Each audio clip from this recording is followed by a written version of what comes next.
of mutual funds in India can be broadly divided into 4 distinct phases. First phase 1964 నుంచి 1987. ఇండియాలో మొదటి mutual fund UTI Unit Trust of ఇండియాను 1963లో Indian government and Reserve Bank of India కలిసి ప్రారంభించాయి. యూటీఐని అసలు ఎందుకు ప్రారంభించారు, వాటి లక్ష్యాలు ఏంటి? మధ్యతరగతి ప్రజలు, మహిళలు, చిన్న పెట్టుబడిదారులను పొదుపు చేసేందుకు ప్రోత్సహించడం, పెట్టుబడిని పెంచడం ద్వారా ఆర్థిక స్థిరత్వం కల్పించడం, పార్ట్నర్షిప్ పద్ధతిలో ఆదాయాన్ని, లాభాలను ఇన్వెస్టర్స్తో పంచుకోవడం, సెక్యూరిటీస్ కొనుగోలు, నిర్వహణ, విక్రయం ద్వారా ఇన్వెస్టర్స్కు రాబడిని అందించడం. 1978లో యూటీఐని ఆర్బీఐ నుండి వేరు చేసి Industrial Development Bank of India నియంత్రణలోకి వచ్చింది. దీనివల్ల యూటీఐ మరింత స్వతంత్రంగా మ్యూచువల్ ఫండ్ సేవలను అందించగలిగింది. యూటీఐ 1964లో యూటీఐ స్కీమ్ 1964 అనే తొలి మ్యూచువల్ ఫండ్ స్కీమ్ను ప్రారంభించింది. 1988 నాటికి యూటీఐ అసెట్స్ అండర్ మేనేజ్మెంట్ 6,700 కోట్లకు చేరాయి.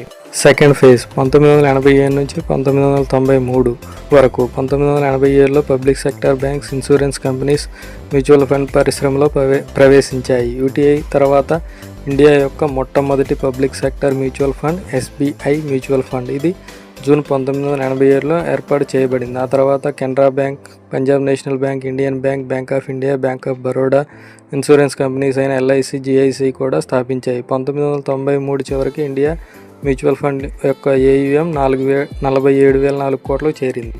థర్డ్ ఫేజ్ 1993 నుంచి 2003 వరకు.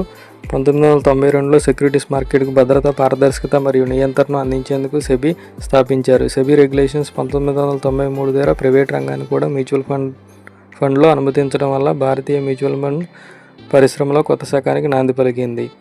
కోటాక్ పయోనీర్ మ్యూచువల్ ఫండ్ ఇప్పుడు ఫ్రాంక్లిన్ టెంపుల్టన్ ఇండియాతో విలీనం అయింది. 1993లో ఇండియా యొక్క మొట్టమొదటి ప్రైవేట్ మ్యూచువల్ ఫండ్గా నమోదైంది. 2003 నుండి విదేశీ సంస్థలు కూడా భారతదేశంలో మ్యూచువల్ ఫండ్స్ ప్రారంభించాయి. జనవరి 2003 నాటికి ఇండియాలో మొత్తం 33 మ్యూచువల్ ఫండ్స్ ఉండగా వాటి కింద ఏయుఎం 121,805 కోట్లకు చేరింది. ఫోర్త్ ఫేజ్ 2003 నుంచి 2014 వరకు.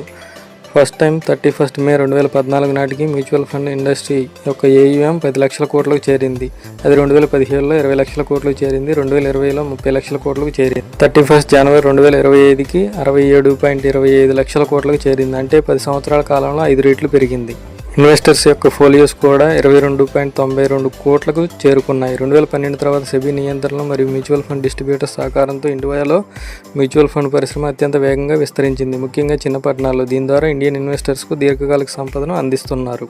ప్రస్తుతం ఇండియాలో 44 రిజిస్టర్డ్ మ్యూచువల్ ఫండ్ కంపెనీస్ ఉన్నాయి. అందుకని దీర్ఘకాలంలో మంచి రాబడిని అందుకోవడానికి ఇప్పుడే మ్యూచువల్ ఫండ్లో